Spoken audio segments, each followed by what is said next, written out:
di dalam waktu yang tertinggal, seperti angin yang tak pernah diam, menebarkan pikiran mencari motif dan objektif, merentasi masa silam kegemilangan, tamadun Islam.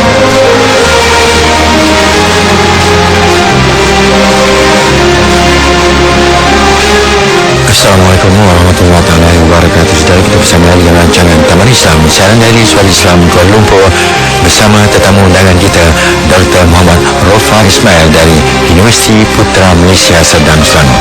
Kita masih lagi menceritakan tentang Nabi Lut alaihissalam ni, Doktor, ya? Ya. Minggu ni isteri seorang Nabi pun belum tentu dijamin keselamatannya, Doktor, ya? Ya. Dalam hal ini, kes isteri Nabi Lut alaihissalam menderhaka kepada Allah Subhanahu Wa Taala. Apa ulasan Doktor dalam perkara ini? Ya, itulah yang mungkin barangkali kita sebut dalam perjumpaan yang lepas. Isteri para Rasul juga ada yang menjadi contoh teladan yang ingkar kepada suaminya. Suaminya adalah seorang Rasul, dan isteri Nabi Lut ini menderhaka, dan dialah yang menunjukkan apabila malaikat sampai ke rumah mereka, dan malaikat ini seolah-olah akan bermalam di rumah mereka. Dan Nabi Lut sangat ketakutan disebabkan malaikat ini merupai lelaki yang sangat cantik, handsome, dibimbangi kaumnya mengetahui. Lalu Nabi Lut sangat rasa bimbang, dan kalau-kalaulah kaumnya tahu, memang istrinya dia diam pergi beritahu kepada kaumnya, di rumah saya ada 2 orang pemuda yang sangat handsome, datanglah kamu untuk melepaskan hajat kamu. Maka datanglah mereka. Nabi Lut mengatakan, bagaimanakah saya harus menjaga tetamu saya? Saya malu apabila tetamu saya dicerobohi di rumah saya sendiri. Ambillah anak saya, kata Nabi Lut. Ambillah anak saya, buatlah isteri. Kalau kamu orang yang cerdik, kata mereka, jangan takut Lut, kami adalah malaikat. Dan peristiwa ini menunjukkan bahawa isteri dia adalah menjadi ejen kepada keburukan yang dilakukan oleh masyarakat. Ini kita harus ambil iktibar. Ada juga kadang-kadang kita seorang yang baik, tetapi isteri kita sebaliknya, ataupun sebaliknya. Dan oleh sebab itu kita harus berwaspada. Demikian juga anak-anak. Anak-anak dilahirkan sebagai kain yang putih, dan ibu bapa lah yang mencorakkannya.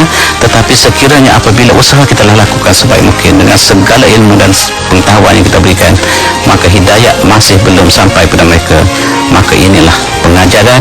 Kalaulah ayah Nabi Ibrahim pun tidak beriman, kalau anak Nabi Nuh pun juga tidak beriman, maka apalah yang ada pada kita. Tetapi dengan syarat kita telah melakukan usaha dan tanggungjawab. Dan oleh sebab itu kita dapati Asiah juga adalah isteri seorang Firaun yang kemudiannya beriman kepada Musa AS, yang berbeza dengan Firaun yang mengaku Tuhan, dan dia tidak beriman sampai ditenggelamkan dalam Laut Merah. Dan ini adalah perkara yang kita harus ambil iktibar bersama. Masa zaman Nabi Lut tu, Doktor, ya, mungkinkah semua lelaki zaman tu cantik-cantik dan wanitanya kurang cantik? Saya tidak pasti, tetapi memang kaum tersebut kawasan yang paling cantik. Katanya sebab di dalam peperangan yang Rasulullah adakan, salah satu peperangan, ada di antara sahabat yang tak nak pergi itu. Dia kata apa dia? Dia kata, kami takut terpedaya oleh wanita Rom yang cantik. Saya pergi ke Romania, mungkin saya ada pengalaman. Saya perhatikan orang Romania sangat cantik, dan keturunan Romania inilah yang dicerita dalam kawasan lokasi tersebut. Yang orangnya adalah kulit muka dia, sama ada lelaki dan perempuan, merah tanpa pakai sebarang alat makeup. Memang cantik. Itu adalah sebahagian daripada sifat pada kaum Semitik yang keturunan daripada Nabi Yaqub dan keturunan daripada Yusuf, yang katanya kecantikan Yusuf inilah separuh daripada kecantikan yang Allah kurniakan kepada manusia. Dan oleh sebab itu memang mereka adalah golongan yang luar biasa kecantikannya. Ni, Doktor, ya, ada kawan-kawan yang pernah melawat Tasik Korun di Mesir. Ya. Apakah peristiwa di sebalik Tasik tersebut? Ya, Tasik Korun ataupun Buhairah Korun ini, ataupun Laut Korun ini ada hubungannya dengan Korun itu sendiri. Korun ini adalah seorang yang kaya raya. Dia dikatakan sepupu Nabi Musa AS.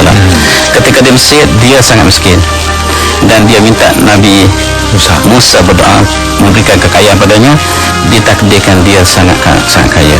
Kekayaannya digambarkan oleh Al-Quran bahawa kunci harta berharganya bukan sahaja hartanya, banyak mana digambarkan kunci pun dipikul oleh beberapa orang lelaki. Kalau kunci berperhargaan dia dipikul oleh beberapa lelaki, alangkah banyaknya hartanya, tetapi sayang hartanya tidak dapat menolong dia. Sebab dia apabila sampai masanya, zakat telah difardukan kepada kaum Nabi Musa AS, dan oleh sebab itu dia utusan telah menghadapi pergi kepada Korun untuk meminta zakat, tetapi dia kata, saya tidak perlu keluarkan zakat sebab harta ini saya dapat daripada kecerdikan saya, kebijakan sana saya, kebijakan siasat ekonomi saya. So saya menjadi kaya bukan sebab orang lain, sebab saya cerdik dalam soal ekonomi. Maka kenapa saya harus mengeluarkan wang saya?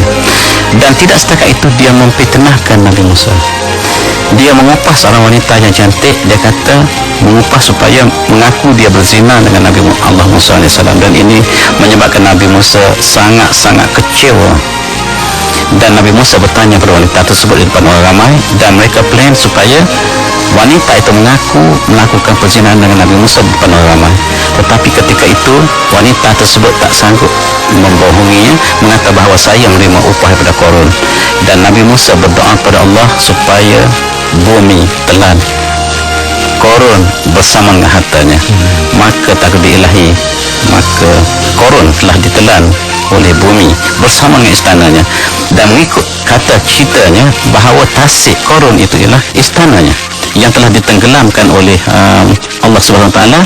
Dan luas Korun, tasik Korun ini kalau kita lihat sekarang lah, sekitar 18,900 hektar, sangat luas kawasannya. Itu istananya, yang dia duduk dalam segala kemewahannya, keluar dengan pakaiannya yang cukup cantik, dan orang berkata alangkah indahnya kalau saya juga mendapat kekayaan yang sama seperti yang dikurniakan kepada Korun.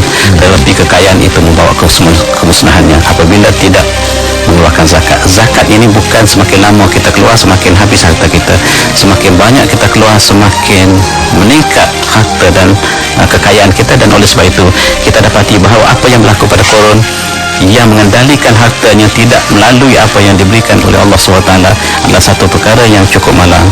Sebab harta adalah amanah yang bukan milik kita, tetapi dia adalah sebahagian daripada yang diberi pinjam, yang harus kita menunaikan hak. Sebab di dalam harta orang kaya ada hak orang miskin, dan di atas dasar inilah setiap rasul yang diutuskan oleh Allah SWT membawa mesej ataupun mewajibkan zakat kepada kaum mereka dalam bentuk yang tersendiri.